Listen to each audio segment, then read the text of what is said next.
Welcome all the respected audience to the new episode of Ray of Hope. So, today we are discussing the topic Anti-Farmers Bill Attack on Farmers and Agriculture. As you all know, central government introduced three bills to amend agricultural uh, laws existing in India and to destroy the agricultural fabric existing in India.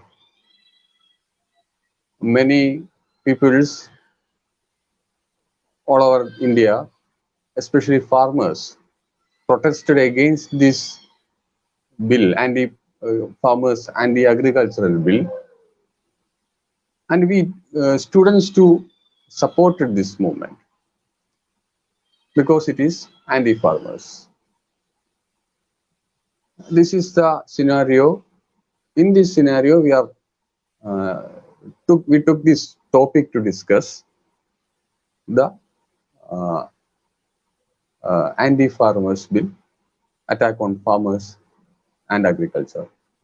And today, with us, the famous policy analyst and food expert, Mr. K.C. Raghu.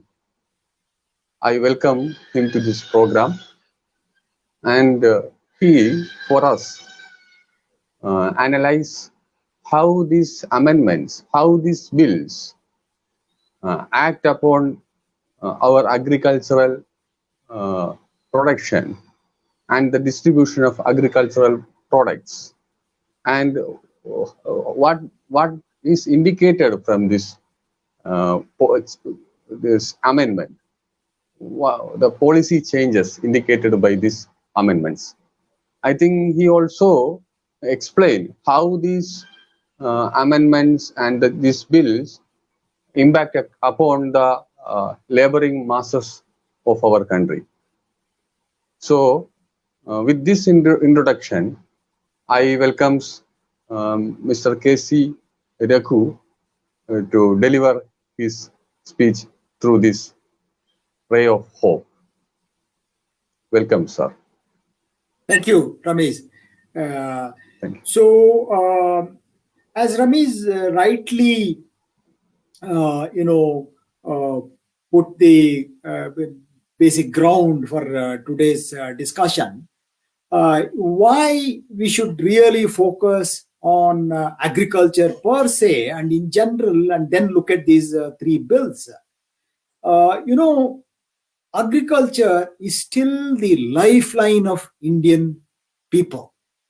For example, though agriculture contributes only 14% of the GDP, but 70 crore people, nearly 50% of Indians, depend on agriculture.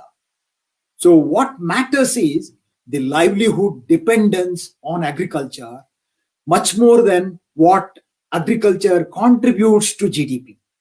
Though it is only 14%, livelihood dependence, large part of what we always say is that in India, nearly about 12 crore farmer household and nearly 10 crore labor household depend on agriculture. So whatever happens to agriculture really impacts 70 crore population of this country. And today, agriculture, though contributes only 14% of the GDP, today in the COVID scenario, agriculture has become a solace and a job-giving place for those who migrated from the cities, nearly about 2 crore people who walked away from the towns and cities to their villages. So it is the Manrega kind of programs or the rural employment programs that is still giving job and hope for even the migrated population. So when we talk about agriculture, whatever happens to agriculture impacts 70 crore of Indians. This is too large a population not to worry about, not to think about, or not to focus the entire media and policymakers should really focus on what is happening to agriculture. So these three bills, apparently they sound good, because they say the words, if you see, the protection, promotion, facilitation, so they sound as if they are really protecting the farming community. But if you scratch the surface, what you see beneath the shiny layer is really something more murkier, more hidden agenda you will see when you go deeper into the details. As they say, the devil is in the detail. Now, of course, they are trying to do away with the APMC Act. They are going to do away with the Essential Commodities Acts. They are bringing in contract farming, wherein they say price assurance and protection, which is nothing but contract farming. So what happens nearly about 170 million hectares of Indian agriculture with a food production? Broadly, I will give you some basic data of what Indian agriculture is all about.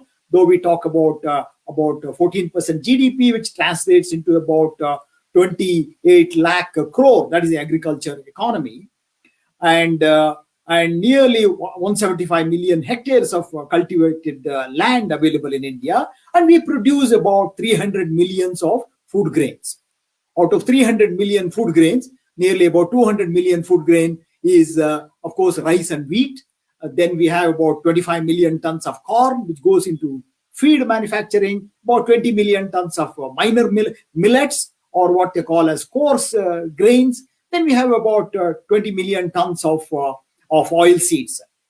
And then we have about 198 today, we say about 200 million tons of milk production. We're the largest milk producer. We're the largest rice exporter in the world today. Thailand was the number one exporter. Today we export about 12 million tons of rice, mostly basmati and Sona Masuri, to other countries. So we're the largest rice exporter. And we produce about 320 million tons of fruits and vegetables. So large scale of horticulture, that is fruits and vegetable. India is number one in some of these crops, like banana, many of these vegetable crops. Then we have about 8 to 9 million tons of meat production in this country. And we are one of the largest meat exporter, particularly buffalo meat, about 28,000, 30,000. It used to be about 36,000 crore meat export, but now it is coming down to about 26,000 crore. That's the the meat part of it. We have about 75 billion egg production, and about 3.5 million tons of poultry production. So large scale up, and we have large number of Indians still depending on sheep and goat. They are more a nomadic form of farming. They're not tied down, concentrated farming.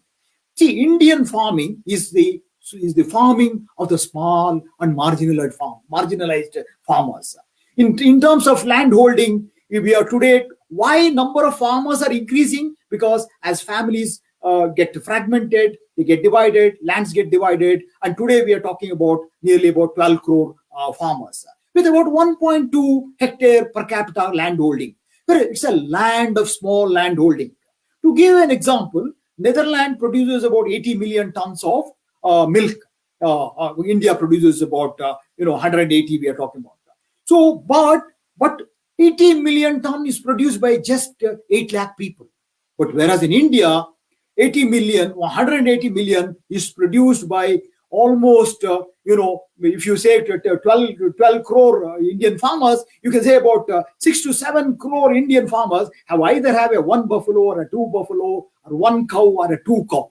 This is the small land holding, small animal husbandry, backyard poultry. 25% of Indian poultry comes from a few chickens in the backyard. Normally they say it is a kitchen waste to chicken and chicken back to kitchen. That's the kind of most sustainable small agricultural farming, eco-friendly agricultural farming. 70% of Indian agriculture is also dry land. It is not irrigated agriculture. So whatever happens to agriculture really is going to harm this masses. That is why we should be really concerned whether this law of doing away, telling farmers, today you can sell wherever you want, whatever you want, or to say that nobody can, now today people can hold and stock as much as you want because there is no Essential Commodities Act. Also to say that now anybody can go and do contract farming. You need not own the land. You can do the contract farming all across. I remember the CEO of Coca-Cola had mentioned this statement: if all my factories catch fire, I don't care a damn because I don't own them. I own only a brand. So, in the same way, today, if you say, see, for example, we had leased out some land for Saudi Arabia to grow wheat for them.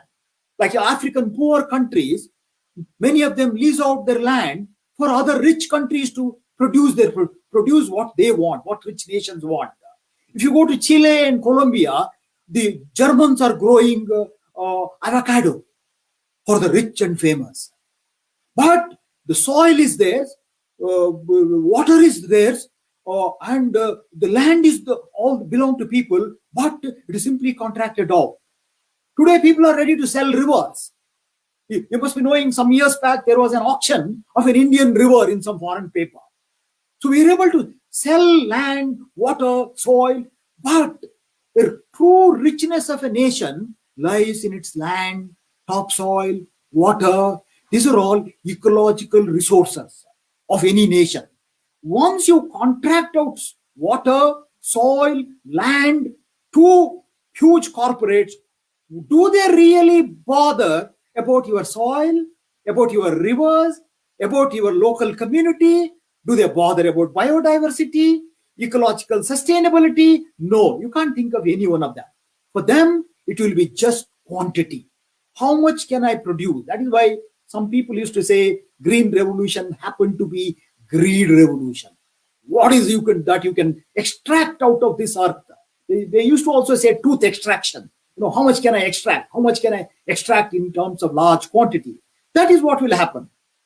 Actually, the crux of these three laws is only a facilitation for big corporates to take control of 175 million hectares of agriculture, 12 crore agricultural families, about 10 crore rural agricultural labor families, mortgage them, hypothecate them to a few corporates who are now building bridges with the retail.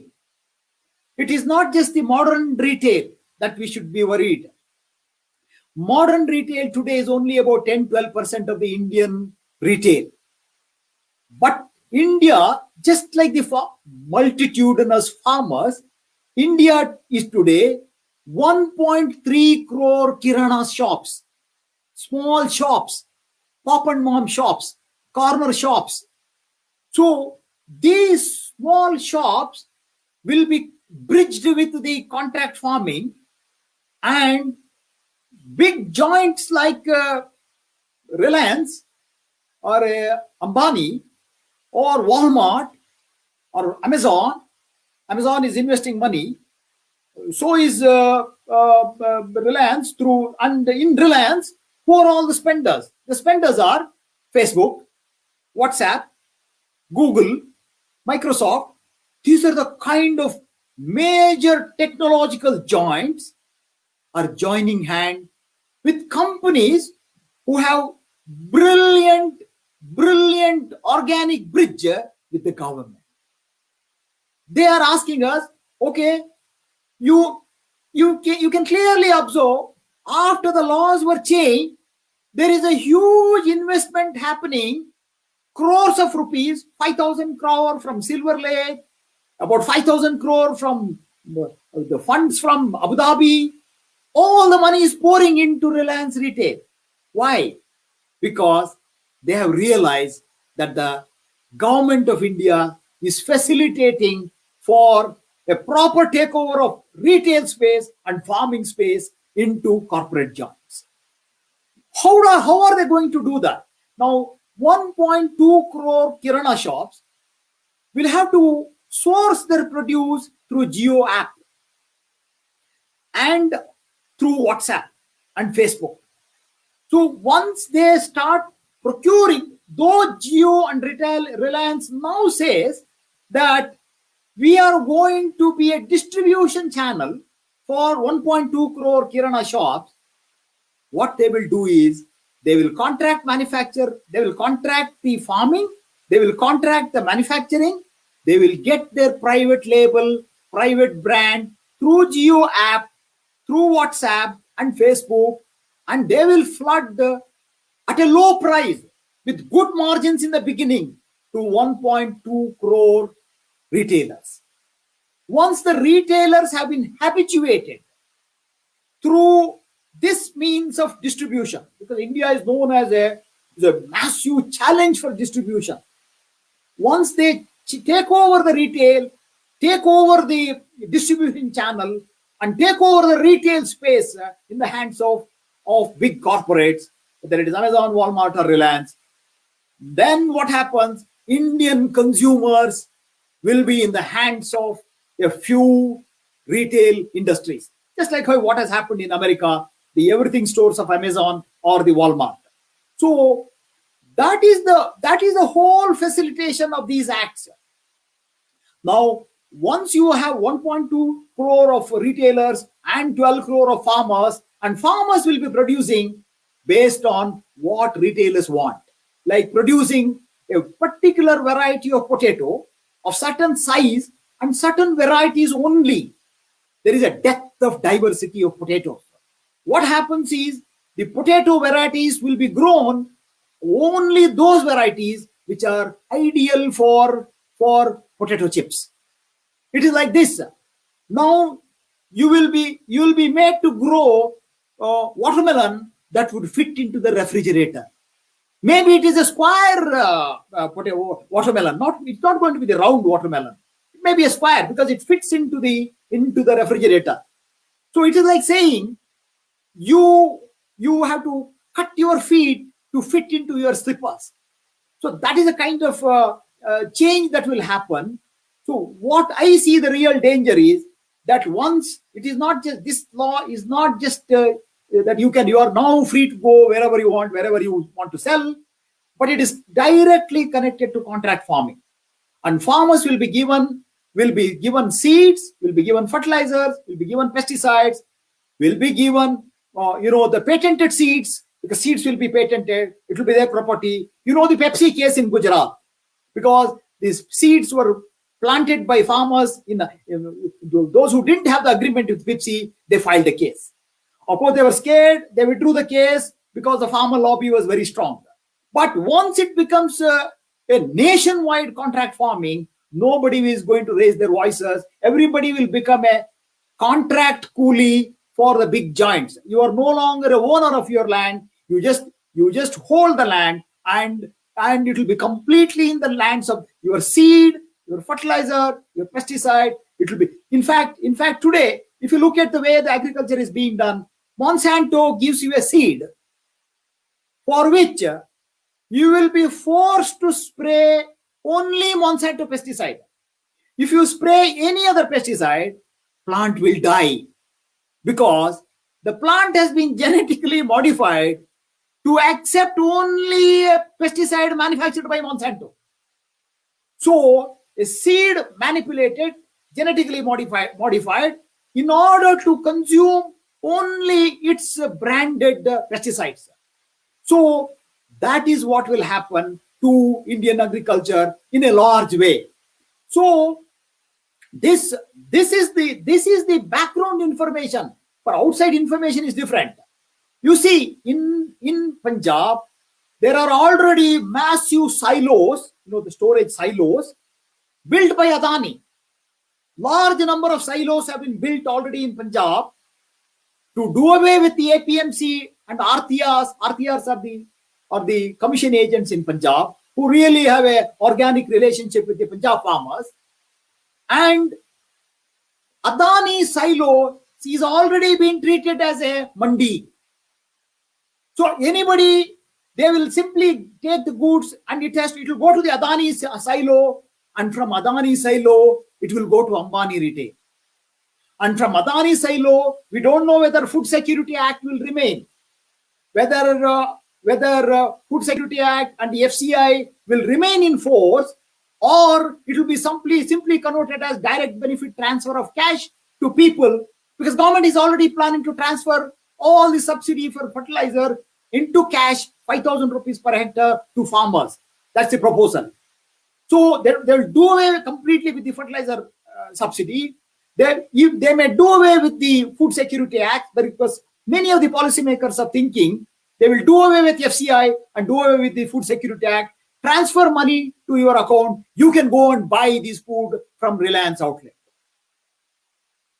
FCI today, it almost buys about 90 million tons of food grain, largely wheat and rice, mostly from Punjab, Western UP, Madhya Pradesh, very less from southern states, but largely from Punjab, Haryana, Madhya Pradesh, that kind of Western UP.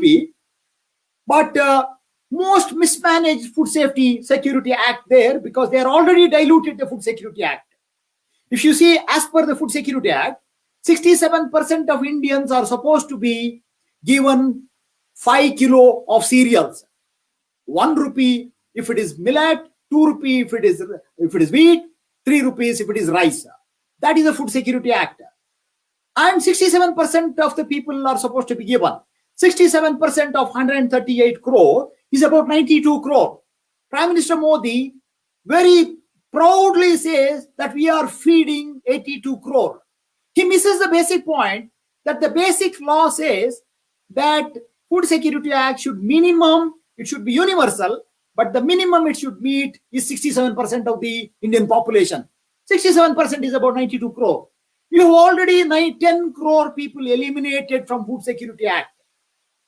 So with the takeover of the retail and contract farming, it will completely shift the entire food production, management, distribution. This is called Trinity: food production, distribution, and processing, and whatever. So the worldwide, if you see the World Food Program, you see there is a close connection, nexus between big companies. You know who was very happy when these laws were brought about?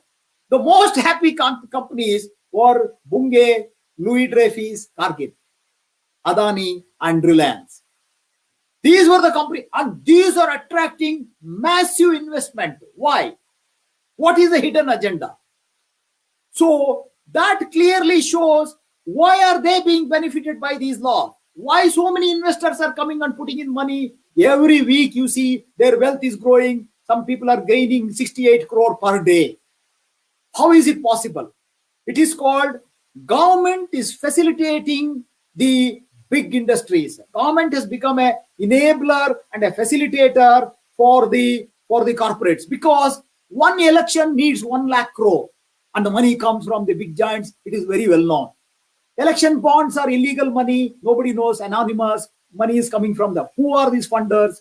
How are they being helped today? For having won the election with a huge money and donation, Government of India is today giving their favors back in terms of regulations, which will help them to build big brands and contract farming. With the problem with the contract farming is you will become a slave of in your own land.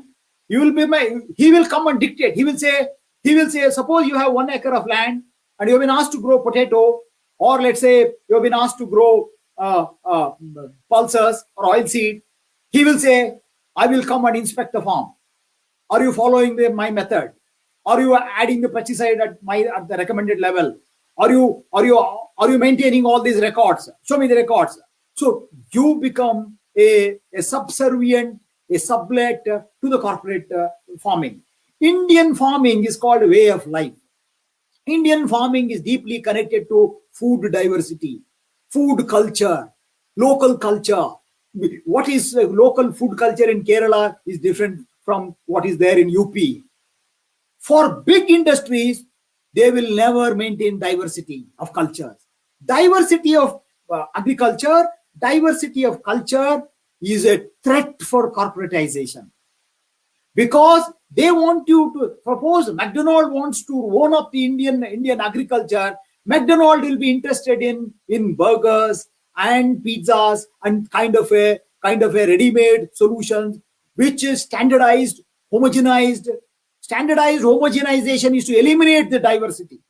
So that is the biggest threat you will see. You will see India is still a home for large varieties. But Dr. Richarya, geneticist, always used to say, India is a home for 1 lakh varieties of rice. And he used to say, if you have to eat all the varieties of rice, he used to say that you have to live for 360 years and change rice for every meal. That is the kind of diversity India had. Slowly we are losing them.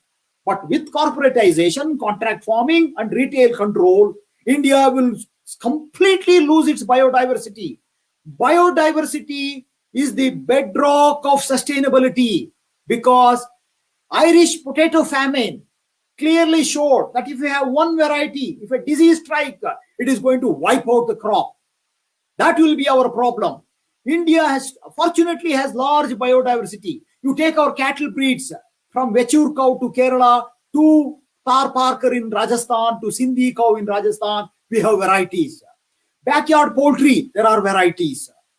So you take, for example, banana, 5,000 varieties, mangoes, 8,000 varieties. Each and every crop, there are varieties. If you go to Kerala, in rice, you have got, Pokali rice or what you call there is one rice for the medicinal variety. So each state has so many regional local varieties. No big corporate is going to maintain the local variety because it is a threat for them. They will give a seed, they will give a feed. For example, Indian poultry is already in the hands of 4 or 5 companies. Indian poultry, 75% of the interest Indian poultry today is in the hands of just 4 or 5 companies. I can name them. One of the company owns a private aeroplane, private jet, because they do contract farming. You are asked to produce and give the egg, you will get some paisa per egg. If you produce chicken, you will get 2 rupees per kilo of chicken, and it is not your farm. He uses everything that is yours, and it gets branded. Once it gets branded, it becomes a bigger profit-making venture for them. In the beginning, they will pay well. They will pay well for the farmers. They will pay well for the retailers. They will give them credit. They will give them loan. Small retailers, if he gets 25,000 rupees, he'll be very happy. But it is a way of trapping them. They say, Karl Marx long back had told, you want to trap somebody, you want to make somebody a slave for life, ask him to pay EMI. Once he is trapped this way, he becomes your slave for lifetime. So that I see this as a bigger ploy, dark design behind these 3 laws. Of course, APMC, if you talk about APMC, MSP, some of these issues, MSP is declared for 23 crops, but it is and MSP is based not on the original formula of MS Swaminathan. MS Swaminathan said C2 is comprehensive cost plus 50%. Comprehensive cost means that if you have a land, the value of the land, if it is rented, it is called implicit value of being able to even rent a land and being able to get the rent value for your land because you own the property. Now, Government of India unfortunately did not follow what Swaminathan formula said, C2 plus 50%. They applied A2 plus FL, which is all the cost including plus the family labor. There is 20 to 30% difference in the MSP between these two formulas. A2 plus 50 FL is about 20 to 30%. Crop to crop, it varies 20 to 30% less than C2 plus 50%. First of all, you take a wrong formula and then say, I have implemented Swaminathan Commission's agricultural price as per Swaminathan Committee. No, it is not what Swaminathan said. Swaminathan said C2 plus 50%, that gives a bigger price. Now, okay, they have fixed a lower price. They are fixing the price for 23 crops. Are farmers getting these 23 crops at least? It is not the 23 crops that the India grows. India grows large varieties of meal, cereals, pulses, oil seeds, fruits, vegetables, animal products, fisheries, poultry. Is there a minimum support price? No, none exists. It's only 23 crops. Out of 23 crops, only 2 crops get the price, only in some places. That is why, out of, I mentioned the large quantity of food grain, it almost, including food grains, horticulture crops, it is about 650 million tons, out of which only 10% gets MSP. Only 10%. That too, Punjab farmers and Haryana farmers. So I don't think in Kerala somebody is giving to FCI Godown, or Karnataka somebody is giving to FCI Godown.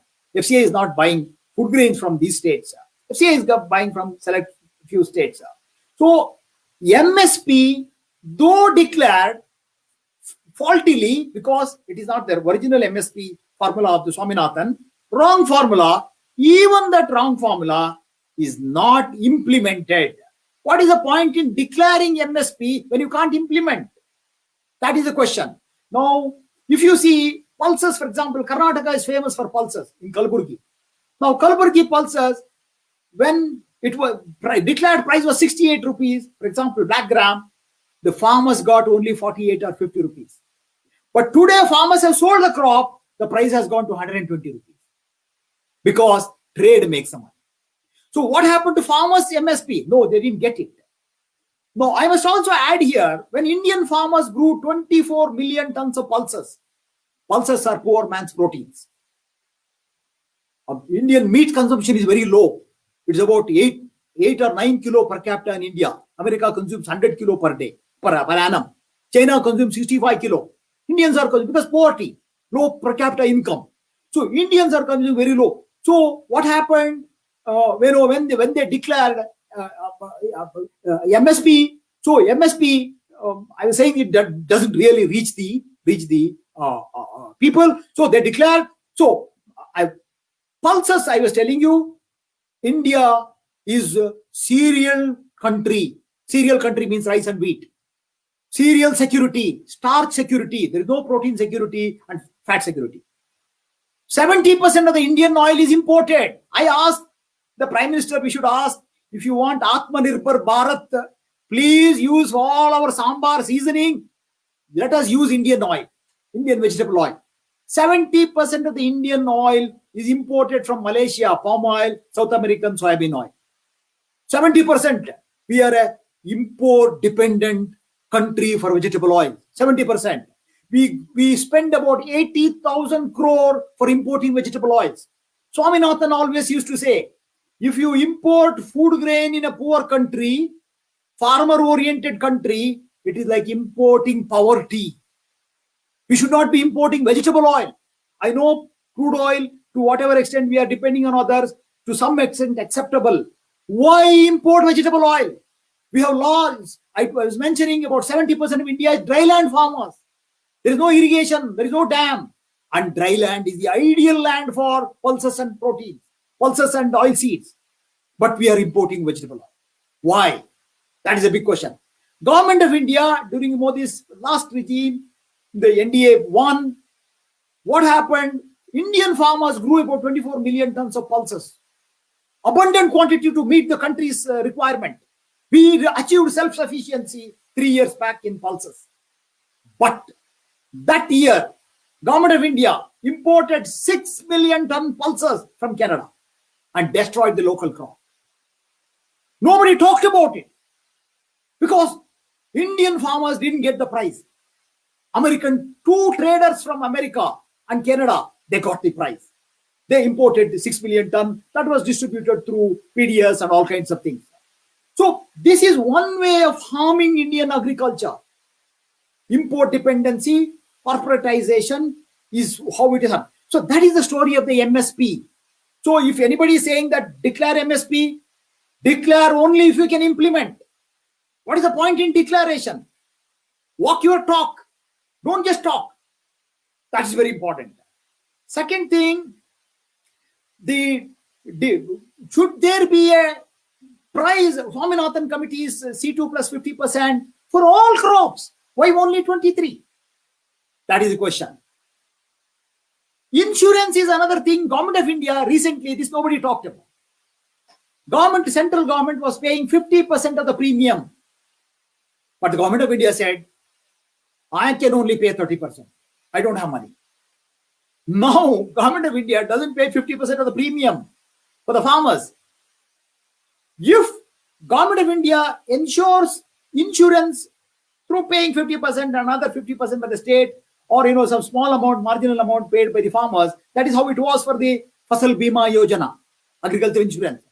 But government of India washed its hands off, saying that I can't pay a farmer's premium. I don't have money. Now from 50 it has been reduced to 30%. Nobody talks about it. Indian Farmers Associations also don't talk about it. Why did you deny the basic premium for the farmer's producer? Another important thing, insurance should be connected to price assurance. Whether it is a drought, flood, or I don't get a price in the market, insurance should protect me. If there is an insurance which is protecting the price and government of India is paying the premium, if a declared price is not assured, is not acquired in the market, then insurance gives me the balance. It is one way of, I'm not saying this is the solution for all problems, but this is one way of assuring the farmers of ensuring the declared price, which government of India is not doing. So, Indian agriculture loses 4 lakh crore every year on the basic cost of production. This is the ICRIER study. Even the same Ashok Gulati, who is now promoting these laws, had done a thorough study and made it very clear that Indian farmers are losing 4 lakh crore every year. If you take the actual milk cost of the family labor, if they have 2 cows, they can't go to even marriage. That is how they are wedded to farming. If you take all their expenses, the price of milk cannot be 20-25 rupees. It may be 60 rupees. How do you subsidize them? Every American cow gets $2 a day. 85% Indians get less than $2 a day. That's the kind of subsidy those countries pay for the rich farmers. So, MSP story you understood. Now comes to APMC. APMC in India, there are about 7,000 mandis, 2,000 are bigger ones, and the rest of about 5,000 are smaller mandis. But these APMC, though Act is very old, infrastructure was never developed. For example, Kerala doesn't have APMC. It was never developed. What is the problem with the APMC? APMC, one, they have done away with it even without improving it. That is a problem. What was the problem with APMC? For 500 square kilometer, there is one mandi. Whereas the norm is there should be a mandi for every 80 square kilometer. So that the farmer cannot travel too far. If you take Karnataka farmer has to travel 13 kilometers to reach the nearest small mandi, not the bigger district level one, that he has to travel 200 kilometers. He cannot travel that far. Now, of these mandis, how many have internet connections? How many have weighing machines? How many have cold storage? Only 12% of the 7,000 APMC mandis have cold storage. They are mismanaged, no doubt about it. But whatever is existing, functioning, there is some mismanagement. That can always be improved. But did you provide the proper infrastructure before you did away with it? Suppose Government of India had a APMC mandi every 80 square kilometer, easy access. Only in Punjab you can reach a mandi within 6 kilometers. Not in other parts of the country. So APMC was, and APMC, through APMC, only 16% of the crop is sold through APMC. Not all crops are sold through APMC because the farmers, because of the market failure, market access, all those real issues for the farmers, price assurance, farmers, they, if it is a horticulture crop, when the blossom season, some merchant will come, he will pay them advance and he will take away the fruits. That is how it is working now. So, build a proper infrastructure, agriculture marketing infrastructure. Without building it, you have stopped whatever is functioning, you are going to stop that. And Adani silo becomes a mandi. That is a problem I see, because I see a clear dark design of shifting the gear towards the large corporates. And I can tell you, agriculture, though Government of India says I'm liberalizing, after they brought in this law, they banned onion export because the price went. Farmers were able to get a better price. They banned the export. Can you imagine anywhere in the world, anywhere in India, a small manufacturer, whatever he produces, can he not export wherever he wants? He can export. Why not a farmer? This question is always come. Why, when the farmer price goes up, why ban export? You should have facilitated. India can also export big quantity, but the farm receipt should increase, not the trader receipt.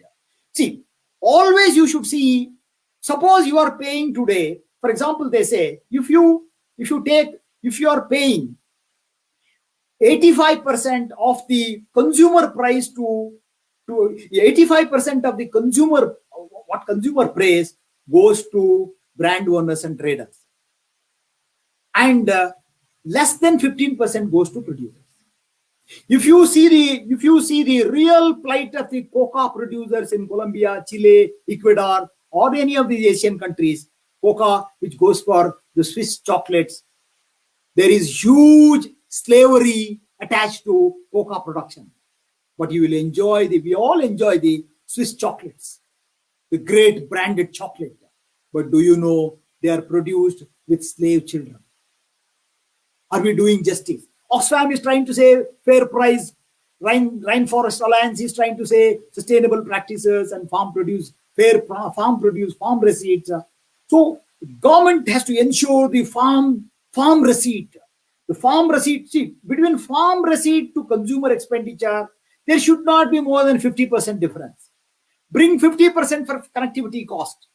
Okay, you produce for a kilo of coffee, whatever a farmer gets, a planter gets, should not be 85% difference from what a consumer pays. That problem is largely there in India. So I see that this law is, whether it is doing away with the essential commodity and storage facilitation or the contract farming, I see in all these three amendments, I see a greater threat in contract farming, because farmer will lose all his control. And of course, there is a clause there that if the crop price goes by 100% for horticulture produce, 50% for the past 1 year, or for the past 3 years, whichever is lower, all kinds of wordings are there. But will it be implemented? And who will decide who will deliver justice if things go wrong for 12 crore people? Why don't, for example, Indian milk is a success story. I was mentioning about nearly 200 million tons of milk. Koreans' success formula in Gujarat and other states, ensuring fair price for the farmers. Korean only said this, that you produce, I will buy from you, and I will ensure the price for you. It became a successful formula in the cooperative. Though people talk about the biodiversity in the cattle went down and all that, there are some pointers like that, but largely Amul became the largest cooperative in the world, which Harvard and Stanford studies today. Success is because that farmer gets the right price, whatever is assured price, and he buys from the farmer. Farmer produces collected from the farmers. So that is a successful farmer. We have before this in country, so collective farming. Farmer, Government of India is repeatedly talking about farmer producer organization, FPO. But FPO, 10,000 FPOs in India, they are still not geared to the level of being able to process and control.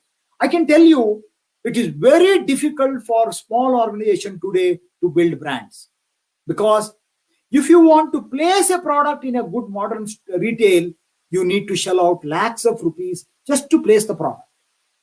Just to place the product. Whether it sells or not, it is a different thing. Whether you can hire Amitabh Bachchan and Shah Rukh Khan and Sachin Tendulkar is a different thing. Just to place the product, it is impossible.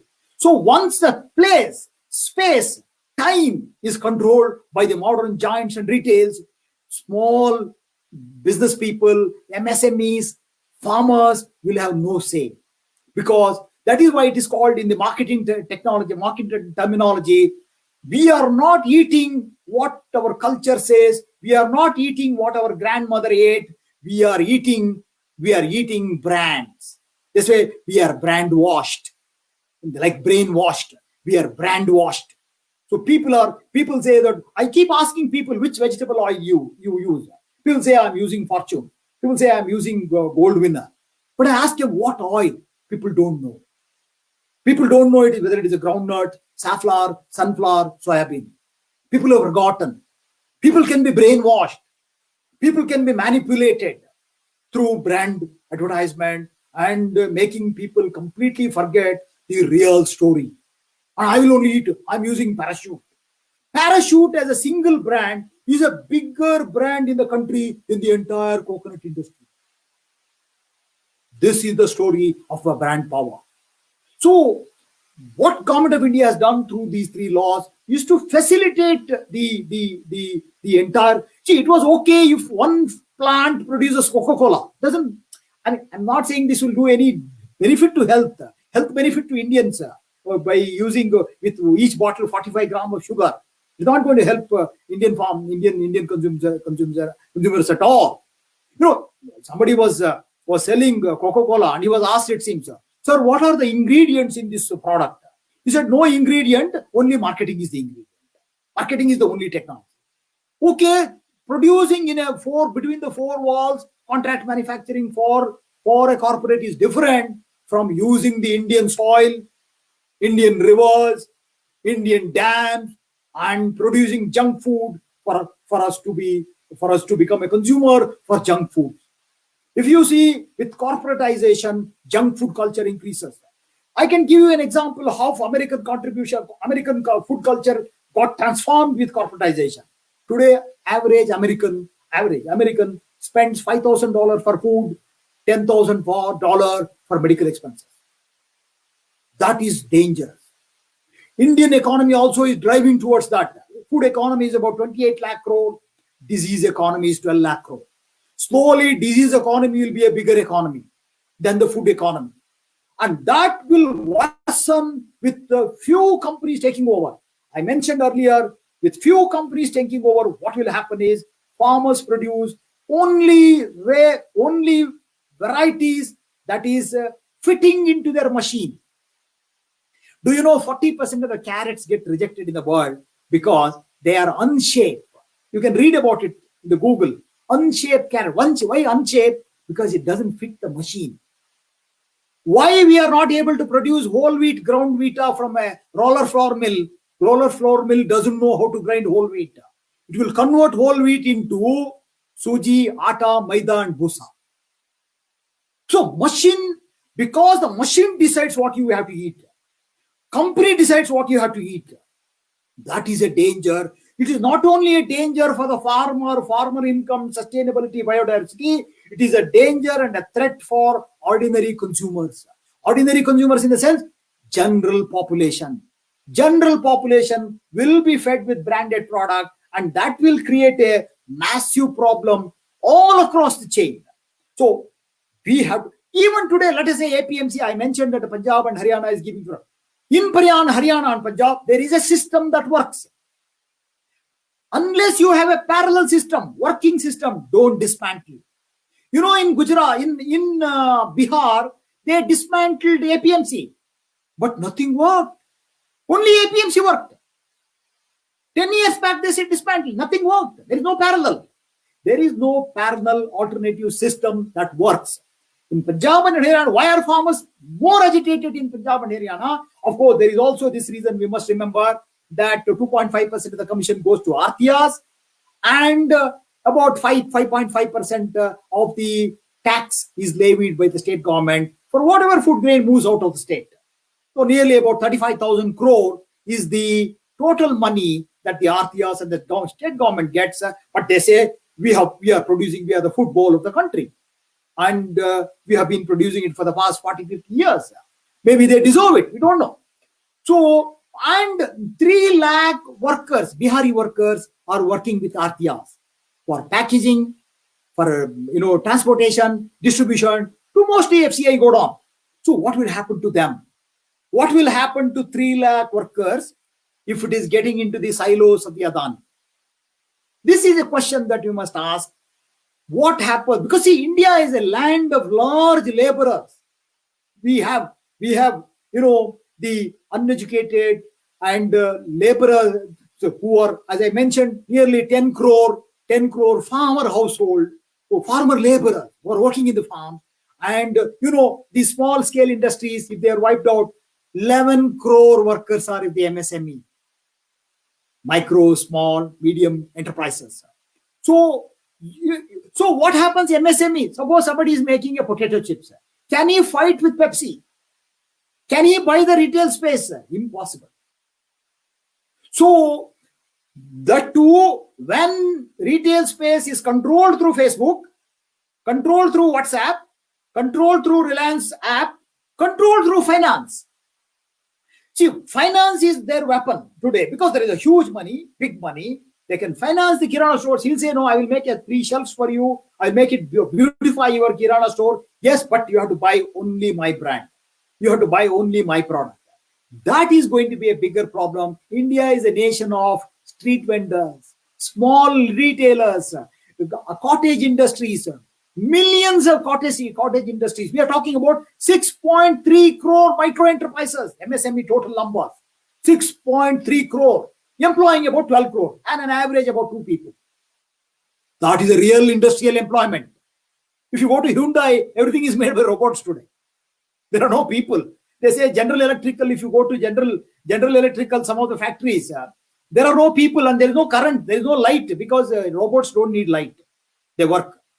So, will that happen? Whether we are with this question of hypothecating or pledging the entire land, industry and jobs to a few corporate, this is where I see a larger threat. So, I think I'm almost through with my talk. If there are questions, and Ramesh, maybe you can raise questions. Is that the way we go, or you want me to continue? No question arrived yet. But it's excellent talk. If you want to continue, you can continue for 5-10 minutes. Okay. Thank you. If anybody have any question, please comment.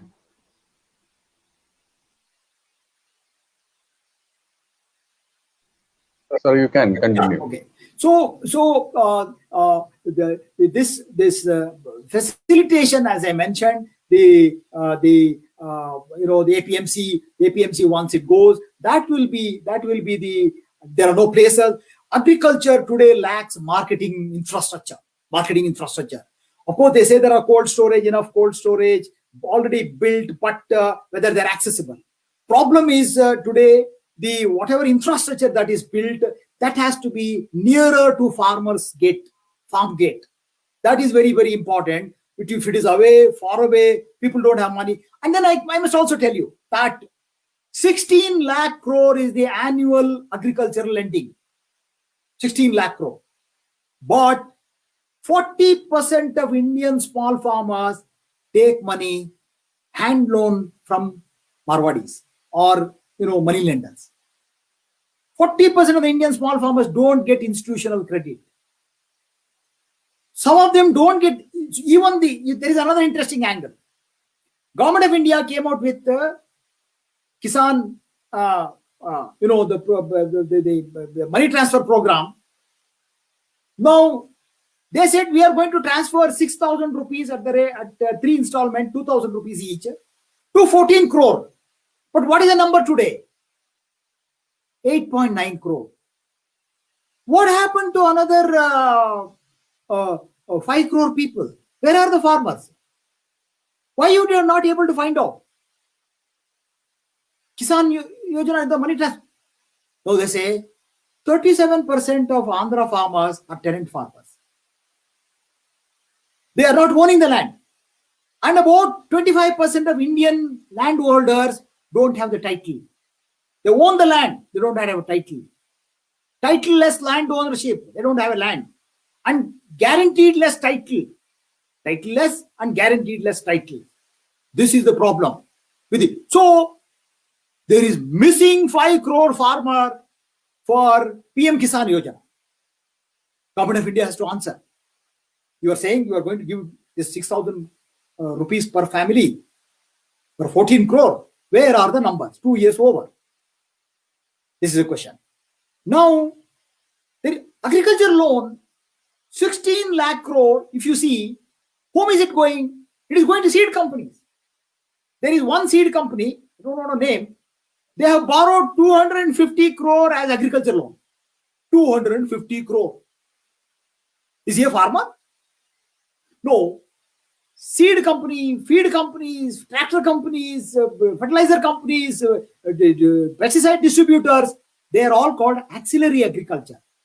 And RBI has given a clear instruction to them saying that your agriculture auxiliary loan should not cross 16%. But they are funding them and paying every year, they are paying fine for RBI saying that we didn't follow your norms. So 16 lakh crore, there is a story that there are large number of farmers, so-called farmers in Delhi, Mumbai, Bangalore, Chennai. They have taken crores of agricultural loan, but they are all in cities. In the name of agriculture, where is the money going? Every year it is increasing. About 1 to 2 lakh rupees, agriculture lending is increasing. But whom the agriculture loan, subsidized agriculture loan is going? It is to the large corporates. In the name of agriculture, it is not reaching the small farmers. These are the bane of modern of our Indian farmers, Indian farmer households. So, average income of Indian farmer is 6,000 rupees as per National Sample Survey data. 6,000 rupees. What is the minimum wage? Do you know 40% of NREGA workers are farmers? We normally think NREGA workers should be unemployed rural youth or whoever, they are jobless. They don't have 100 days of, the government is ensuring 100 days of work. But why are farmers taking part in NREGA? That is their plight. I'm not saying working is bad or working is low dignity or anything like that. But why farmers with land, with animal husbandry or whatever little they have, they don't have money. That is why they are going for NREGA. So, the average per capita income being so low, how will the farmers? That is why the government of India always says, large number of people are wrongly parked in agriculture, they need to be moved to cities. And do what? Make them work in McDonald's and KFCs and give them a monthly award as a best worker. Is that the idea? Can we? No, there is another issue. Why medical expenses is increasing? Because our food habit is going for a toss. We are able to spend 12 lakh crore for medical expenses. Can we produce good food, healthy food, and reduce the healthcare expenses and pay the farmers? Can a country build a good, healthy food culture? We are not building. So the question that who makes benefits from the right of the way? It is the rich farmers. Because 40% of real Indian small farmers have no access to institutional credit.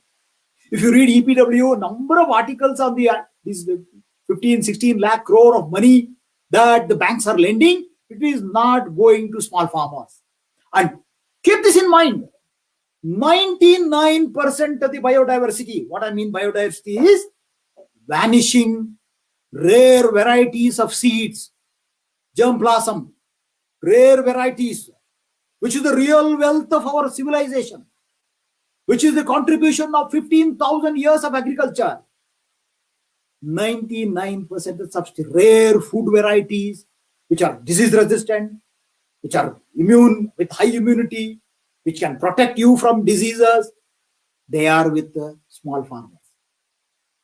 FAO made a statement, 99% of the biodiversity, rare varieties lies with 1% small farmers.